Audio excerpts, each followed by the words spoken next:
Hello, today I will share with you a new interesting video information. I believe that this video will be valuable and informative for each of you. Don't forget to subscribe to my channel and share your thoughts. You can order and watch our video information.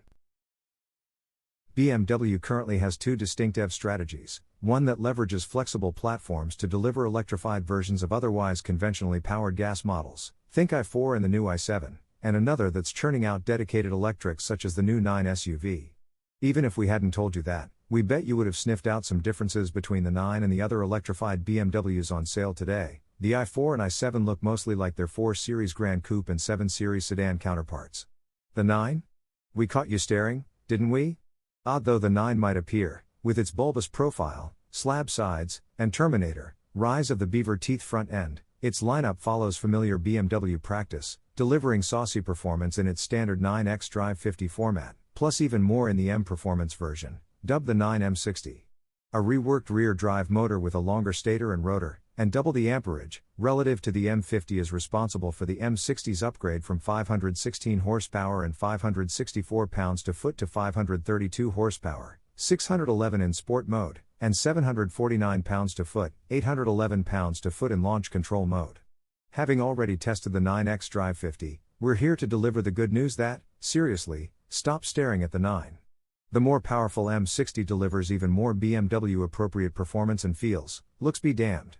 We could do that thing where we scour the 9 M60's performance figures and point out how its acceleration times beat lighter, more focused sports cars.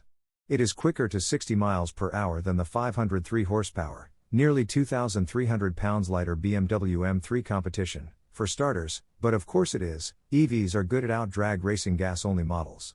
Despite weighing just shy of 3 tons, the 9 M60 uses its instantaneously available torque to great effect. Move past the 0 to 60 mile per hour and quarter-mile times, and the 9's data starts to look more average. Our test model, even on 21-inch summer tires, hung on for a so-so 0.86 grams on the skid pad and needed a good not great 120 feet to stop from 60 miles per hour. There's no getting around the culprit, the 9's substantial mass. Finding a direct comparison for the 9 is tough. It's larger than Audi's slower e-tron EV SUV, smaller and less powerful than a Tesla Model X Plaid. The gas-fed BMW X5M is closest in size and general performance. So it's good that, for its white space, the 9 delivers more driver satisfaction than ultimate objective test numbers, with an agility that belies its weight.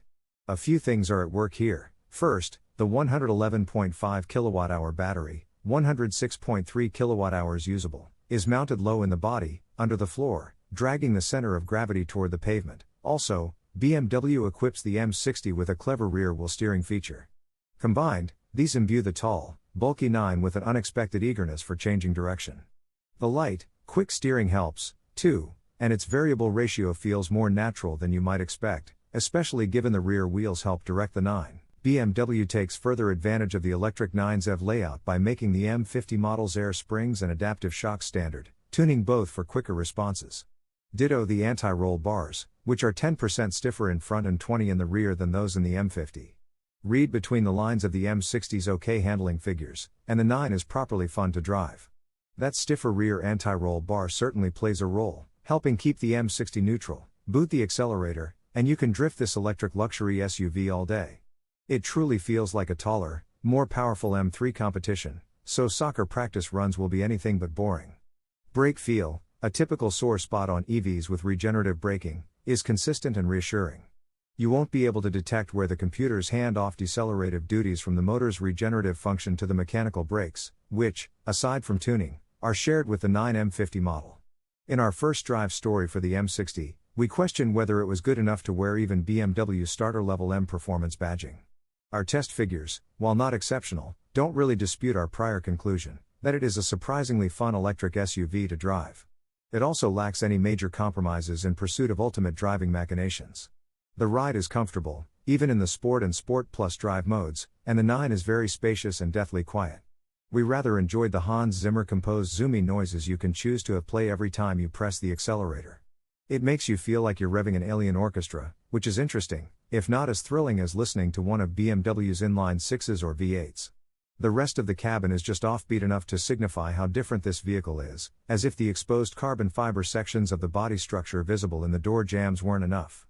We love the available $500 titanium bronze window and bumper trim, ditto the similar color metal trim inside, as well as the $1,150 luxury package's glass eye drive knob and center console buttons integrated into the surrounding wood trim. BMW's proliferating dual curved displays float on thin stanchions above the dashboard, offering sharp graphics and a somewhat fussy row of menu tiles you can swipe through left to right, along with voice controls and some gesture response. BMW isn't shy about charging big money for the 9 M60's appealing blend of handling, power, and luxury. The spicier 9 starts at $106,095, and our modestly equipped test model rang in at $109,945. Even so, a Tesla Model X Plaid starts at just over $140,000. Whether you can tolerate its mediocre build quality or need its 333 miles of range and Tesla's supercharger network is up to you. The 9 M60 features decently quick charging at rates up to 250 kilowatts and gets an EPA estimated 288 miles of range. And it's built exceptionally well. We should point out that, as with any vehicle, you can't see what it looks like from behind the wheel. Thank you for watching my video information till the end.